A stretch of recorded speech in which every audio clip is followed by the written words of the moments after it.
Hello everyone. In this video we shall learn about the basic concepts of circuit elements. First we must know what is an electric circuit and what are the circuit elements. Electric circuit can be simply defined as it consists of interconnection of circuit elements. Circuit elements may be represented by a model of their behavior described in terms of the terminal current and voltage of each element. Now let us see who is the first electrical engineer. He is none other than Thomas A. Edison. He has invented, developed and marketed the first commercial electric lighting system. During the first 80 years of the 19th century, gas was used to provide illumination in the United States. Edison realized in 1878 that the development of an electric lighting device was a great and it is of commercial importance. And by 1882, he had built a system with 12,843 light bulbs within a few blocks of Wall Street in New York. By 1890, electrical engineering as a profession and an academic discipline had begun with Edison as role model and leader. Then it has been progressed and it has been studied in the college courses. Now let us see what is meant by circuit model. Engineers use models to represent the elements of an electric circuit. Then they interconnect these element model to form a circuit model. A model is an object or pattern of object or an equation that represents an element or a circuit. Now we shall see an example of a circuit and its model. This is an automobile ignition circuit and the model of the ignition circuit is given below. In the automobile ignition circuit, we have a battery, a switch, resistors, capacitor, starter circuit, then a motor, etc. In the model of ignition circuit, we represent these elements in a structural form. This is called as circuit model. We shall see about the types of circuit elements. There are two types of circuit elements and they are active and passive circuit elements. Active elements are those which is capable of supplying energy and the passive elements are those which absorbs or dissipates energy. The examples of active and passive elements are given here. The active elements are transistors, diodes, LED, photodiode, ICs that is integrated circuit, op-amps that is operational amplifier, 7-segment display, batteries, etc.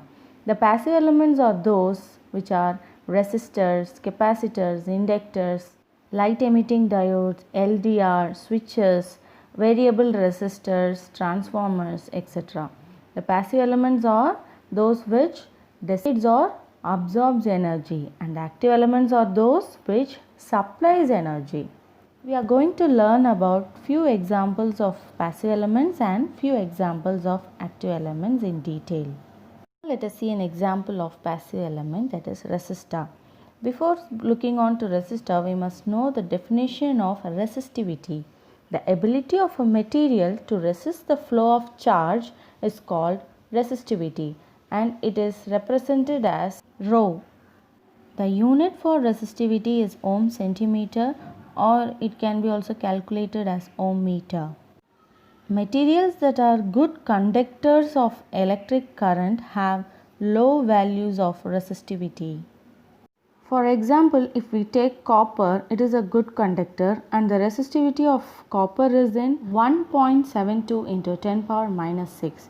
But if we take silicon or polystyrene, it is 1 into 10 power 18. This bar chart shows the relative resistivity of different metals as compared to copper.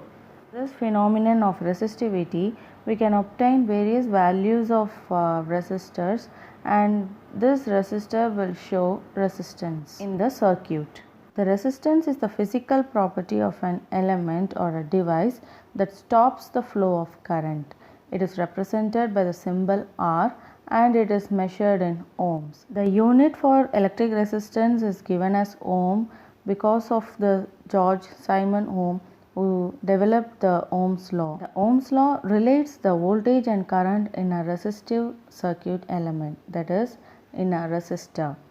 This is a symbol for a resistor, and the voltage across the resistor is given as R into I. Mr. Ohm determined the resistance of a uniform conducting wire with resistivity rho, the length L, and the cross section area as A. Therefore, the resistance is given as rho L by A. The Ohm's law can also be stated in conductance, where I is equal to Gv and capital G is the conductance, and it is given as 1 by R, that is inverse of resistance. The unit for the conductance is mho. Let us see an example of resistivity problem. Determine the resistance of a stretch of 100 feet of housing wire. This is a question given, and if you take a housing wire, it is made up of copper. The resistivity of the copper is 1.72 into 10 power minus 6, and the diameter is 0.081 inches, that is 0.206 centimeter. So if we take the length, it is 100 feet, and in centimeter it is 3048 centimeter, and the area of cross section is given as pi r square. So resistance R is equal to rho L by A, which is equal to 1.72 into 10 power minus 6 into 3048 divided by pi r square. The radius is not given, the diameter is given, so we have to divide it by 2. So we get the resistance as 0.16 ohm. The different types of resistors are wire wound resistor, a quarter watt metal film resistor, a small thick film resistor chips, etc. Now we shall move on to a very important concept, that is open and short circuit. The short circuit is such that if we connect a wire between two nodes, then there will be no voltage drop in that wire. Hence, there is only a good flow of current. So, if we take the resistance to know about the proof, we can say we can use Ohm's law, and it is R equal to V by I. So, if we take voltage as 0, that is the voltage drop across a conductor is 0. Only if we have a resistor, there will be a voltage drop, or if any component is present, we have a voltage drop. But here there is no voltage, hence we conclude that the resistance is 0 ohms. Now if we consider an open circuit, the open circuit is nothing but there is no connection between two nodes, and hence there is no current flow. There will be more voltage drop, and hence the resistance is infinite. So for an open circuit, we must consider that resistance is infinite. Let us see an analogy of resistors connected in series and parallel. If we take a series connection, look at the diagram. To go from the top to bottom floor, all people must take the same path. The energy drop of each person will be compared to the voltage drop of that number of steps taken by the person. So if we travel 6 steps, there will be some energy drop by a person. In the same way, if the resistor is having the minimum ohm, then the voltage drop will be minimum.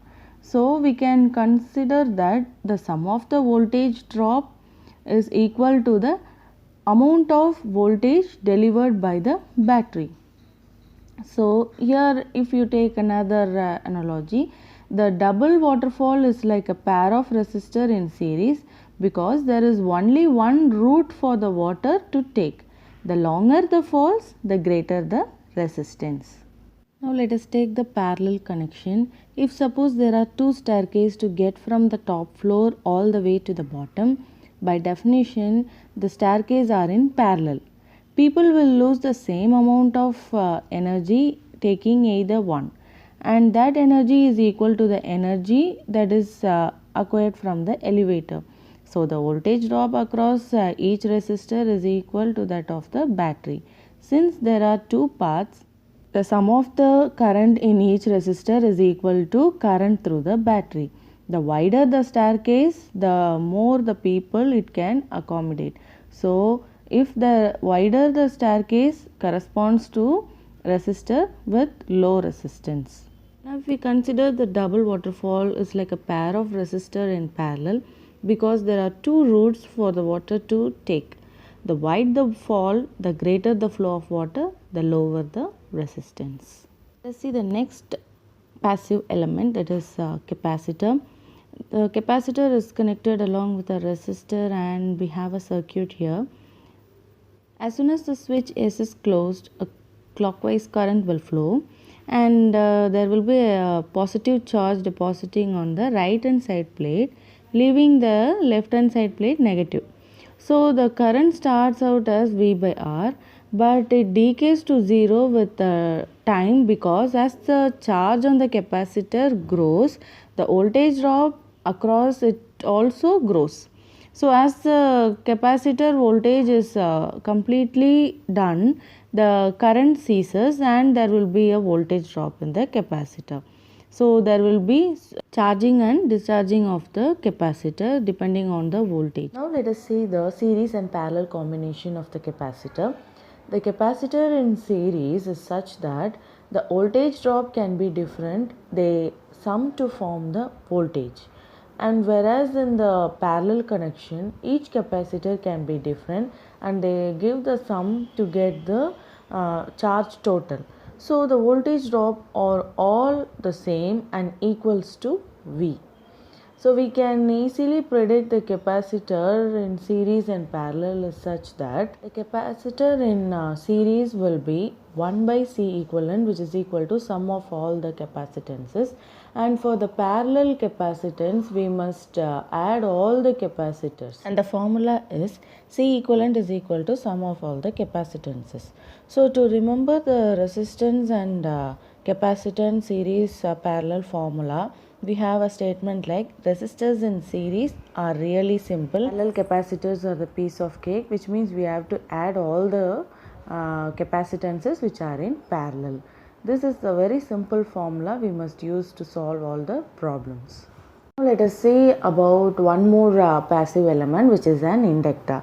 An inductor is a choke or a coil or a reactor, and it is a passive two-terminal element, and it stores energy in magnetic field when electric current flows through it. So if you take an inductor, the construction is like it is an insulated wire wound into a coil around a core. So we have a inductor here which stores only the electric charges by its magnetic field which is produced around the coil when the electric current flows through the coil. These inductors are widely used in alternating current, that is AC electronic equipment, particularly in radio equipments. They are used to block AC while allowing DC to pass. Few examples of inductors are they are used for the purpose of choke, and they are used in electronic filters to separate signals of different frequencies, and if it is in the combination of a capacitor, it is used to make tuned circuit which is used in radio and TV receivers. Now let us see about the series and parallel combination of inductor. It is the same way compared to resistor. If you know all the resistor formula, resistors in series should be added and resistors in parallel will be like a fraction of addition. In the same way, the inductor is also can be added. L equivalent is equal to L1 plus L2 till Ln, and for parallel it is 1 by L equivalent equal to 1 by L1 plus 1 by L2 till 1 by Ln.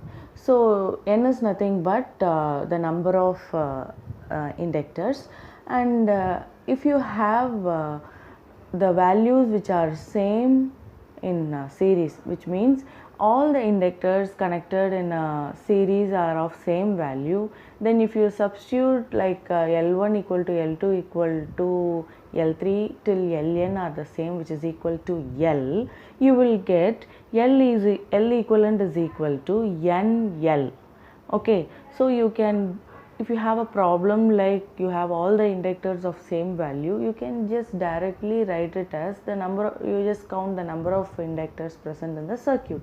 So if you have a 5 inductor, then it is 5 into the value of the inductor. So it is easier. So we have to note down this formula like in short form, L equivalent equal to NL.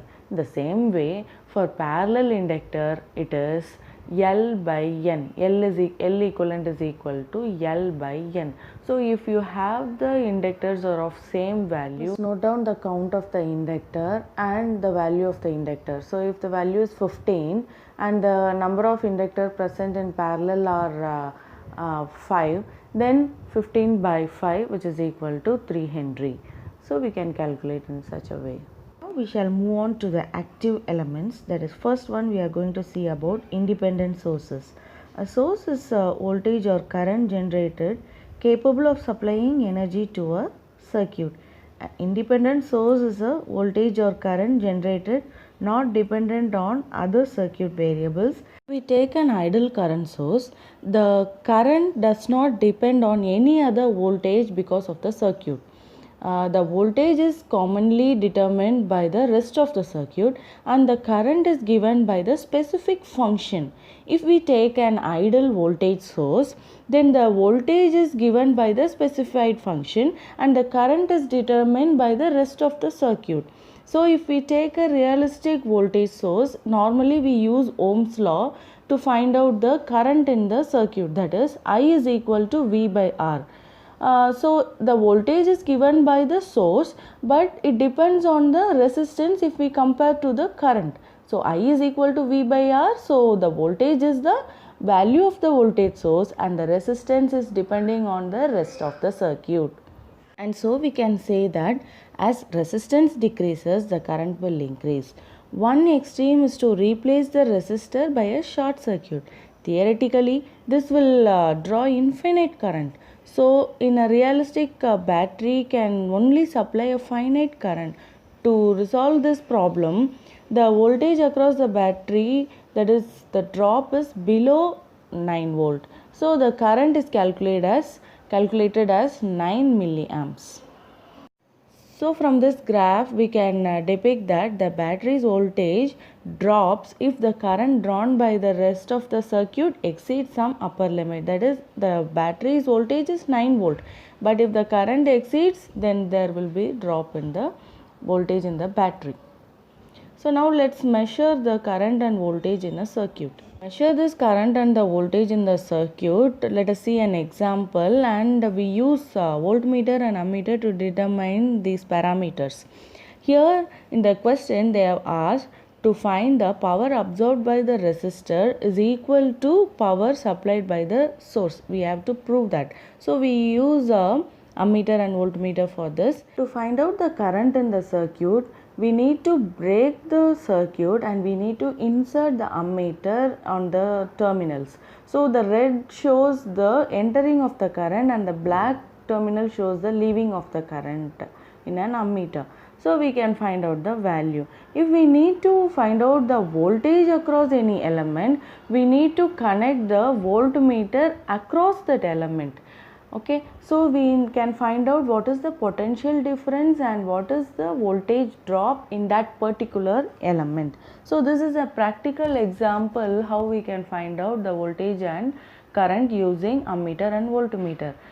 In a theoretical form, we can find out voltage and current using Ohm's law. Our problem is to find out what is the power delivered by the battery, and we need to compare it to the circuit whether it has absorbed the full power. So the power absorbed by 6 kilo ohm can be identified by the formula P is equal to VI, which is equal to 8.64 milliwatt, and the power absorbed by 4 kilo ohm resistor is P2 is equal to 5.76 milliwatt. Power delivered by the battery is identified, which is P is equal to 14.4 milliwatt. If we add the power absorbed by both the resistances, then we get 14.4 milliwatt. Hence we can say that the power absorbed by the circuit is equal to power delivered by the battery. Hence proved.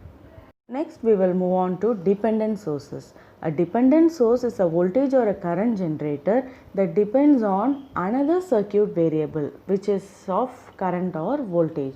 So we have four types of dependent sources. current controlled voltage source, or it can be also called as current dependent voltage source, CCVS or CDVS.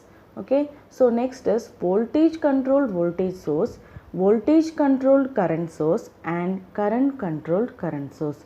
These are the four dependent sources which are active elements. Usually the dependent sources are drawn in diamond shape and the value is written like the parameter which is controlling the source.